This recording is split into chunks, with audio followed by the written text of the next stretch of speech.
PM care বলে একটা সংস্থা করেছেন, সেখানে যাবে। পিএম কেয়ার, পিএম মানে প্রাইম মিনিস্টার কেয়ার, প্রধানমন্ত্রী কেয়ার, অর্থাৎ লোকের ভালো করবার জন্য যা করেন স্যার, তার জন্যে তার হিসাব কেউ জানে।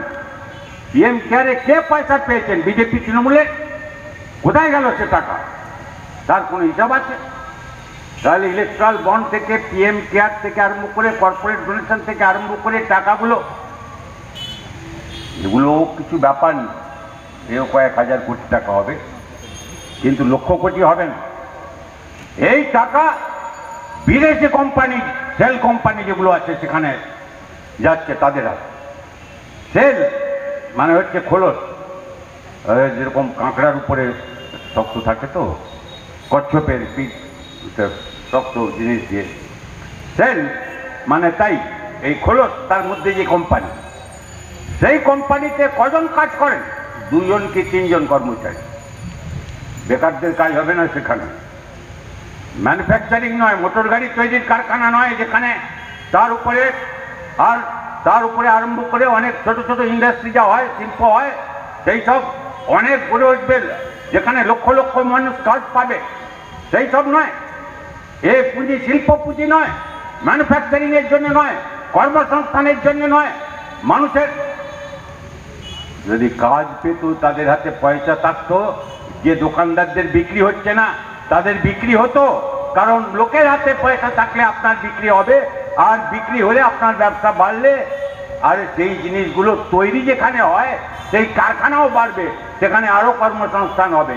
এই পুঁজি যেটা খরচা হচ্ছে, এই পুঁজিটা লুটেরা পুঁজি।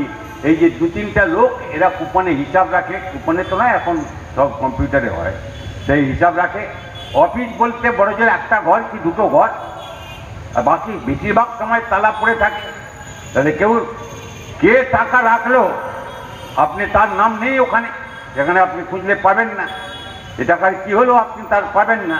এগুলোকে সেল কোম্পানি বলে, সেল কর্পোরেট। এগুলো বিদেশি মূলত অনেক কোম্পানি আছে, সেখানে যাচ্ছে, খাটছে। আর খাটছে শেয়ার বাজারে, জুয়ো খেলায়। জুয়াতে কেউ হেরে যায়, কেউ জেতে, কিন্তু বিপুল পরিমাণ টাকা যদি ওখানে বাজারে জুয়া খেলা হয়, তাহলে যা হয় বাড়তে থাকে, বাড়তে থাকে, বাড়তে থাকে। আর এই কালো টাকাকে সাদা করবার জন্যে আর একটা ব্যবসা আছে, তাকে বলে মানি লন্ডারিং। আপনার অনেকে নাম শুনে থাকবেন, PMLA বলে এখন বিরাট তর্ক বিতর্ক হচ্ছে, প্রিভেনশন অফ মানি লন্ডারিং আইন, যেটা কি এমনভাবে করেছেন যে তাতে মানি লন্ডারিং ধরা পড়বেন। লন্ড্রিতে যা হয়, যে জামা কাপড় ময়লা হলে কাচতে দেয়, আপনাকে কেচে পরিষ্কার করে তারপরে ইস্ত্রি করে ভালো চকচক করে দিয়ে দিল। মানি লন্ডারিং হচ্ছে কালো টাকাগুলোকে ধুয়ে সাদা করে দেয়। ধুয়ে আর সাদা নয়, টাকা তো আর ধোয়া যায় না, কিন্তু কালো টাকাকে সাদা করে দেয়। সব টাকা না, যতটুকু দরকার এখন সেটা সাদা করবে, বাকিটা কালো টাকা। এই বিপুল পরিমাণ, এই লক্ষ লক্ষ কোটি টাকা লুট হয়েছে আমাদের দেশের। লুট হয়েছেন দেশের 90% মানুষ। লুট হয়েছেন যারা বিজেপি করেন, যারা তৃণমূলের ঝান্ডা বলছেন, তাদের। এতে এদের ভাগ আছে, ওদের ভাগ আছে। ইলেকট্রাল বন্ড যে ওষুধ কোম্পানিগুলোর কাছ থেকে 5টা ইনিও নিয়েছেন, উনিও পেয়েছেন।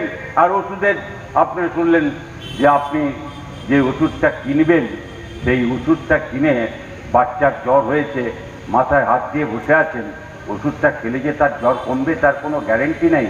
কারণ ওষুধের মান, যারা বন্ড দিয়েছে তারা এইসবের পাত্তা দেয় না, কারণ যারা টাকা দিয়েছে সরকার তাদের চোখ বন্ধ করে রেখেছে। এইটা হচ্ছে লুটেরা।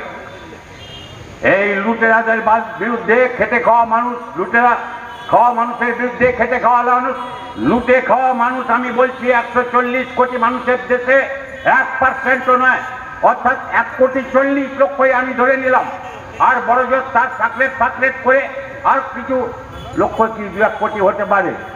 বাকি 90% মানুষ যারা তৃণমূলের মধ্যে আছেন, বিজেপির মধ্যে আছেন, আমাদের সঙ্গে আছেন, কারো সঙ্গে নেই, অন্য কোনো ছোটখাটো বা রাজনীতি বিমুখ এসব বুঝতে চান না।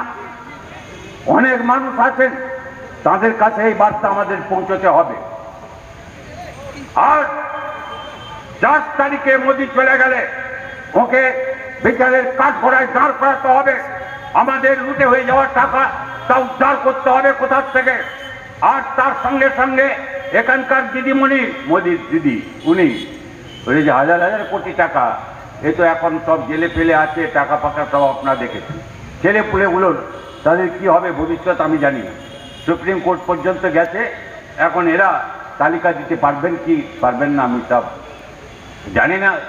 সিবিআই নাকি দিতে পারে, ইডি নাকি দিতে পারে, ওরা নষ্ট করে দিয়েছেন ওএমআর সিট, এসব আপনারা জানেন।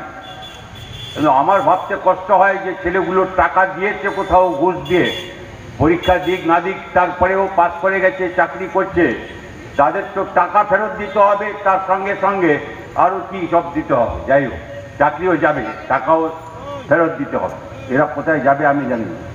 এদের দোষ আমি অস্বীকার করতে পারি না, বা তাদের যারা অভিভাবক তাদের দোষ অস্বীকার করতে পারি না, কিন্তু যাদের চাকরি যাওয়ার কথা হচ্ছে তাদের যদি চাকরি যায় আর তাদের যদি টাকা ফেরত দিতে হয়, আর তা যদি আপনার সম্পত্তি বিক্রি করে না হয়, তাহলে এখন থেকে ঐক্যবদ্ধ হন। এই তৃণমূলের যারা এই টাকা ঘুষ নিয়েছিল তাদের কাছ থেকে এই টাকা উদ্ধার করতে হবে, তাদের সম্পত্তি বাজেয়াপ্ত করে টাকা উদ্ধার করতে হবে, আদায় করতে হবে। ওই লড়াইয়ের পর জন্যে, ওই লড়াইটা, দিল্লির লড়াইটা গুরুত্বপূর্ণ আপনার আমার বেঁচে থাকার জন্যে, আমাদের ভবিষ্যতের জন্যে। আমি তো থাকবো, আমার ৭৬ বছর বয়স হচ্ছে, ৮০ বছর দেখা হবে কিনা জানি না, কিন্তু আমি আপনাদের খালি বলতে পারি যে এই ভবিষ্যতের জন্যে, ছেলে পুলে নাতি পুতি যাদের আছে তাদের জন্য, আপনার পরিবারের জন্য আপনি যে পার্টি করুন, যারা আমাদের কথা শুনছেন, আসুন এই লড়াইটাতে আসুন। আমরা দেশটার জন্য ভাবি, নিজের জন্য ভাবি না, নিজের স্বার্থের জন্য ভাবি না। যদি দরকার হয় শেষ জীবন পর্যন্ত লড়াই করব, শেষ রক্তবিন্দু দিয়ে লড়াই করব। আমরা কখনো কারো কাছে নতজান হতে শিখিনি, লড়াই ময়দানে আমরা থাকবো। আসুন, আপনাকেও সেখানে স্বাগত জানাই। আসুন এই লড়াইটা লড়ি আর জিতি, জয় আপনাদেরই হোক। এই আবেদন করেই আমি আপনাদের সবাইকে আরেকবার ধন্যবাদ, অভিনন্দন, কৃতজ্ঞতা, নমস্কার, সালাম, শ্রদ্ধা জানাই।